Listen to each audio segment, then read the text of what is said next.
Ahead of Canada's election, Secretary of State Marco Rubio speaks out on Trump's plans to annex the country. On the eve of Canadians gearing up to vote in a federal election, U.S. Secretary of State Marco Rubio addressed President Donald Trump's previous comments about making Canada the 51st state.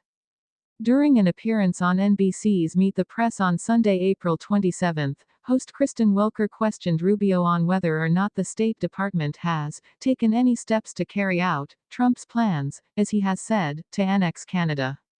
What the president said, and he has said this repeatedly, is he was told by the previous Prime Minister, Justin Trudeau, that Canada could not survive without unfair trade with the United States, at which point Trump asked, "Well, if you can't survive as a nation without treating us unfairly in trade, then you should become a state," Rubio said.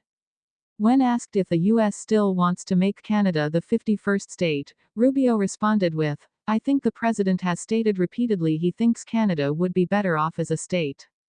Rubio's comments come after a back and forth between Canada's former Prime Minister Trudeau and Trump about how Canada should deal with the pressures felt by Trump's tariffs. Canada has also countered with a 25% tariff on goods imported from the U.S. Trump has repeatedly said both on social media and to reporters that Canada could become the 51st state of the U.S. When asked in the Oval Office by reporters in February if there was anything Trudeau could give to Trump amid ongoing tariff discussions, Trump reiterated that as a state, there would be no tariffs on the country. "What I'd like to see, Canada become our 51st state," Trump said. "If people wanted to play the game right, it would be 100% certain that it would become a state." Canada's current Prime Minister Mark Carney has also spoken out on Trump's persistent comments about annexing Canada. He said Trump raised the matter during a phone call in March. Speaking at a campaign press conference, Carney said, "To be clear, as I've said to anyone who's raised this issue in private or in public, including the president, it will never happen." In an April 22 interview with Time, Trump doubled down on his previous statements and said he was really not trolling about making Canada the 51st state, arguing that America doesn't need anything from Canada.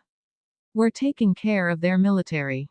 We're taking care of every aspect of their lives, and we don't need them to make cars for us. In fact, we don't want them to make cars for us. We want to make our own cars. We don't need their lumber. We don't need their energy.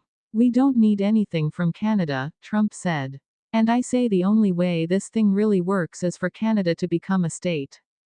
Trudeau, who announced his plans to step down in January as Canada's Liberal Party leader, has previously told lawmakers and business leaders to take the threat of annexation seriously, with several outlets reporting that at a Canada-US Economic Summit in Toronto in February, Trudeau suggested that Trump wants access to Canada's critical minerals. Mr. Trump has it in mind that the easiest way to do it is absorbing our country, and it is a real thing, he said. As mentioned, Rubio's new comments land a day before Canada's April 28 federal election, which could see a new leader in place for negotiations about tariffs with the United States. Trump's comments have weighed heavily on the Canadian elections thus far, with the Liberal Party utilizing a Canadian wave of nationalism that has resulted from the ongoing trade concerns.